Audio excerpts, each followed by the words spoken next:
A Bad Case of Stripes by David Shannon. Camilla Cream loved lima beans, but she never ate them. All of her friends hated lima beans, and she wanted to fit in. Camilla was always worried about what other people thought of her. Today, she was fretting even more than usual. It was the first day of school, and she couldn't decide what to wear.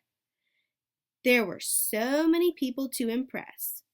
She tried on 42 outfits, but none seemed quite right.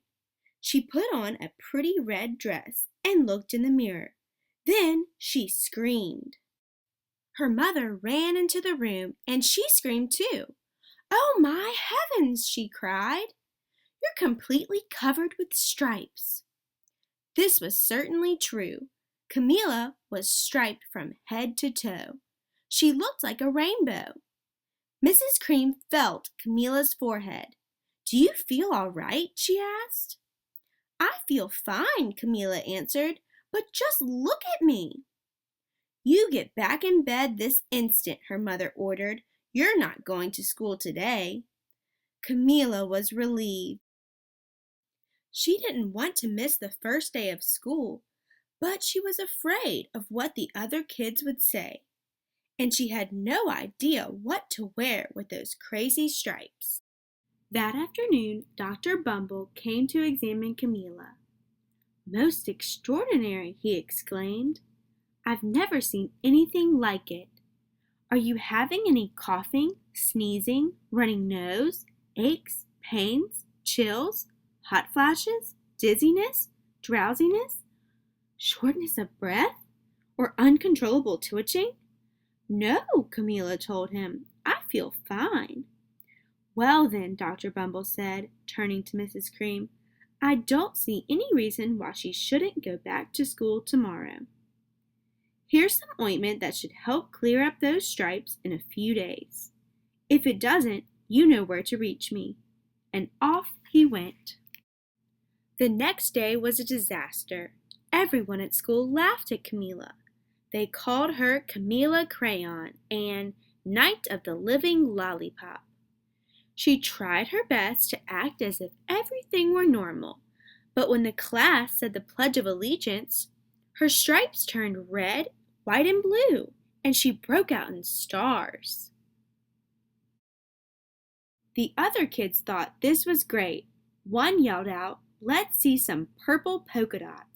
Sure enough, Camilla turned all purple polka dotty. Someone even shouted, "Checkerboard," and a pattern of squares covered her skin. Soon everyone was calling out different shapes and colors, and poor Camilla was changing faster than you can change channels on a TV. That night, Mr. Harms, the school principal, called. "I'm sorry, Mrs. Cream," he said. "I'm going to have to ask you to keep Camilla home from school. She's just too much of a distraction. I've been getting calls from the other parents. They're afraid those stripes may be contagious." Camilla was so embarrassed. She couldn't believe that 2 days ago everyone liked her. Now nobody wanted to be in the same room with her. Her father tried to make her feel better. "Is there anything I can get you, sweetheart?" he asked. "No, thank you," sighed Camilla. What she really wanted was a nice plate of lima beans. But she had been laughed at enough for one day. Well, yes, I see," Dr. Bumble mumbled when Mr. Cream phoned the next day. "I think I'd better bring in the specialist. We'll be right over." About an hour later, Dr. Bumble arrived with 4 people in long white coats. He introduced them to the Creams. "This is Dr. Grop, Dr. Sponge, Dr. Cricket, and Dr. Young." Then the specialist went to work on Camilla. They squeezed and jabbed, tapped and tested. It was very uncomfortable. "Well, it's not the mumps," concluded Dr. Grump. "Or the measles," said Dr. Sponge. "Definitely not chickenpox," put in Dr. Cricket. "Or sunburn," said Dr. Young. "Try these," said the specialist. They each handed over a bottle filled with different colored pills. "Take one of each before bed," said Dr. Grop.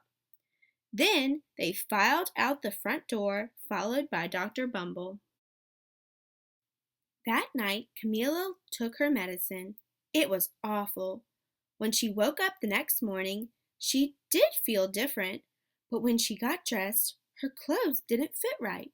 She looked in the mirror, and there, staring back at her, was a giant, multicolored pill with her face on it. Dr. Bumble rushed over as soon as Mrs. Cream called, but this time, instead of the specialists, he brought the experts. Dr. Gourd and Dr. Mellon were the finest scientific minds in the land. Once again, Camilla was poked and prodded, looked at and listened to. The experts wrote down lots of numbers. Then they huddled together and whispered. Dr. Gourd finally spoke. "It might be a virus," he announced with authority. Suddenly, fuzzy little virus balls appeared all over Camilla. "Or possibly some form of bacteria," said Dr. Mellon. Out popped squiggly little bacteria tails. "Or it could be a fungus," added Dr. Gourd. Instantly, Camilla was covered with different colored fungus blotches. The experts looked at Camilla, then at each other. "We need to go over these numbers again back at the lab," Dr. Gourd explained. "We'll call you when we know something." But the experts didn't have a clue, much less a cure. By now, the TV news had found out about Camilla. Reporters from every channel were outside her house, telling the story of the bizarre case of the incredible changing kid. Soon, a huge crowd was camped out on the front lawn. The Creams were swamped with all kinds of remedies from psychologists, allergists, nutritionists, psychics, an old medicine man, a guru, and even a veterinarian. Each so-called cure only added to poor Camilla's strange appearance until it was hard to even recognize her. She sprouted roots and berries and crystals and feathers and a long furry tail, but nothing worked. One day, a woman who called herself an environmental therapist claimed she could cure Camilla. "Close your eyes," she said. "Breathe deeply and become one with your room." "I wish you hadn't said that," groaned Camilla. Slowly, she started to melt into the walls of her room. Her bed became her mouth. Her nose was a dresser, and 2 paintings were her eyes. The therapist screamed and ran from the house. "What are we going to do?" cried Mrs. Cream. "It just keeps getting worse and worse." She began to sob. At that moment, Mr. Cream heard a quiet little knock at the front door. He opened it, and there stood an old woman who was just as plump and sweet as a strawberry. "Excuse me," she said brightly, "but I think I can help." She went into Camilla's room and looked around. "My goodness," she said with a shake of her head, "what we have here is a bad case of stripes. One of the worst I've ever seen." She pulled a container of small green beans from her bag. "Here," she said, "these might do the trick." "Are those magic beans?" asked Mrs. Cream. "Oh my, no," replied the kind old woman. "There's no such thing. These are just plain old lima beans." "I'll bet you'd like some, wouldn't you?" she asked Camilla. Camilla wanted a big, heaping plateful of lima beans, more than just about anything, but she was still afraid to admit it. "Yuck," she said. "No one likes lima beans, especially me." "Oh dear," the old woman said sadly. "I guess I was wrong about you." She put the beans back in her bag and started towards the door. Camila watched the old woman walk away. Those beans would taste so good, and being laughed at for eating them was nothing compared to what she's been going through. She finally couldn't stand it. "Wait!" she cried. "The truth is, I really love lima beans." "I thought so," the old woman said with a smile. She took a handful of beans and popped them into Camila's mouth.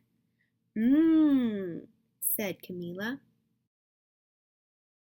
Suddenly, the branches, feathers, and squiggly tails began to disappear. Then the whole room swirled around. When it stopped, there stood Camila, and everything was back to normal. "I'm cured!" she shouted. "Yes," said the old woman. "I knew the real you was in there somewhere."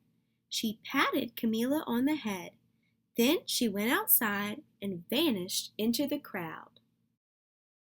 Afterward, Camila wasn't quite the same. Some of the kids at school said she was weird, but she didn't care a bit. She ate all the lima beans she wanted, and she never had even a touch of stripes again.